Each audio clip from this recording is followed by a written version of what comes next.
Good morning. Good morning. This is Vitra Anthony with Vitra Anthony Presents. I want to share a short story with you. I have permission from this parent, from a particular parent, to share this story with you.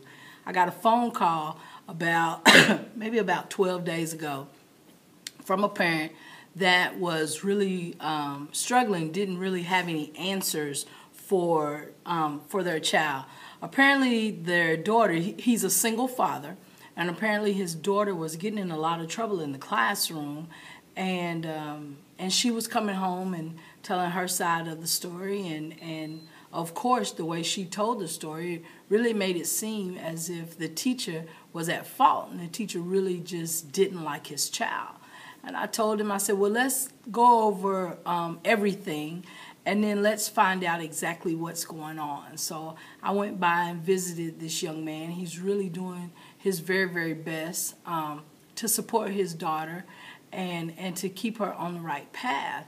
And as I listened to her story, everything was the teacher did this, the teacher did this, the teacher did this, the teacher did this. But as I began to ask her, okay, so what was your reaction? And I asked her a few times, well, why? Why did this take place, and what happened? And as I'm watching the father, he is so engrossed, I guess is the word I need to use, with the daughter's side of the story, that he truly lost all sense of reality. So I want to speak to you today about knowing your children, know your child, and understand that there are three sides to every story. There's the story that your child comes home and tells you, there's the teacher's perception, and then you as a parent have to put the two together and come up with what reality and what really happened. This young lady was coming in and telling her father all of these things that just didn't make a lot of sense. It didn't fit classroom protocol.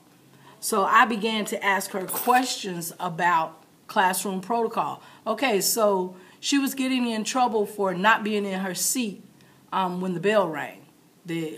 So what's the rule? When you walk into the classroom, what is it that you're supposed to be doing? And she knew, come in, you do bell ringers or whatever they are. And okay, so if you're doing your bell ringer, then you should be in your seat. Why are you not doing your bell ringer? And then the more we had conversation, the more I found out that not only was she getting in trouble for her behaviors, but she was also getting in trouble for late assignments, missing assignments, and then talking back. So I asked more questions. All right, so what's the process? How do you turn in your papers? How do you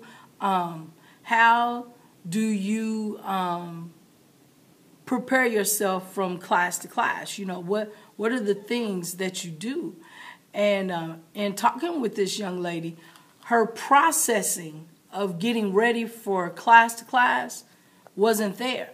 So she was coming into class unprepared. Not that she just hadn't done her work. She couldn't find it. Her locker was a mess.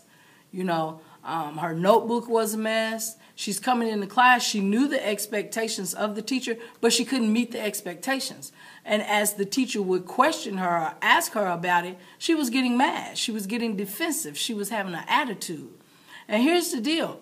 When this happens at school, it's probably happening at home at some level.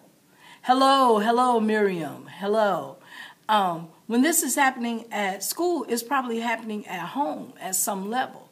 And as a parent, I need you to understand that if your child is talking back at home, or they're slamming doors at home, or they're not moving and not doing things as you ask at home, at school, it's 5 times worse.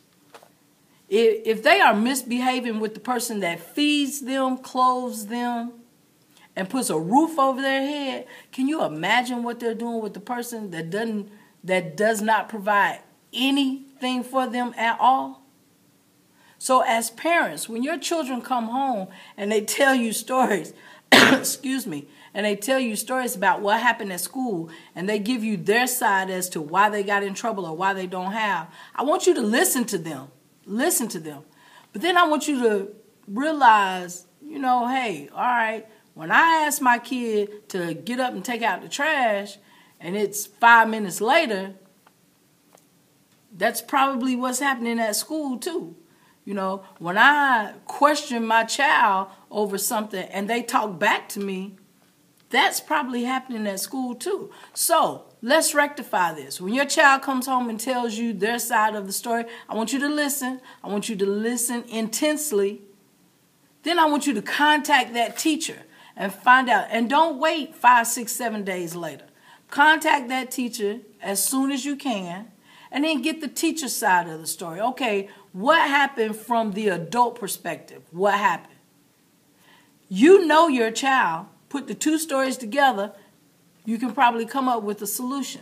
In this young lady's case, it was all about being prepared. Her locker was a mess. Her notebook was a mess. She couldn't find her supplies. She couldn't get herself organized. We quickly got her organized, got her ready. She knew the rules. She knew what she was supposed to do as soon as she got into class. She knew the teacher's expectations. She didn't have herself together. As soon as we got her together, got her organized, walked through, okay, this is how you do it. Do it like this, A, B, C, D. She was able to get on board, and the teacher reported to the father. Her attitude has changed tremendously. You know, she's starting to turn her work in now. She no longer has a problem with being in her seat when the bell rings. So, listen to what your child has to say.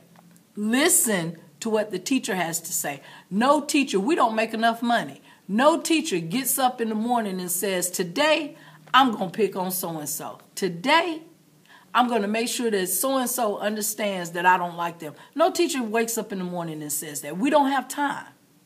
We don't. So, listen to what your child has to say. Immediately find out from the teacher their version of the story. What does the teacher perceive? What happened as far as the teacher is concerned? Put your two together, you know your child. You know exactly what your child is capable of. Some of y'all come into conferences and you act like you're raising strangers. You act surprised when the teacher says that your child talks back, and you know that the day before and that morning before you dropped them off at school, the child was talking back to you the whole time. So stop acting like you're raising strangers when you get into those conferences. Nobody is there. Nobody wakes up in the morning to come to school just to pick on your kid. And in a lot of cases, it's all about organization. It's all about, how do I get my stuff from one class to another? How do I get myself to where I can get into class and get started quickly? How do I arrange my time so I have enough time to get my homework done at home? That's why it's called homework. And then I can sit in class and pay attention. In a lot of cases, as parents, you can solve these problems quickly. It's an easy fix. So, this is your girl, Vetra Anthony. Follow me on Facebook, Preparing My Child for Success. For my YouTube watchers, follow me on Periscope. All of my YouTube videos come from Periscope. So that's why you see me saying hi to different people. So check me out, Preparing My Child for Success. If you want to get on Periscope, Vetra Anthony. See you tomorrow.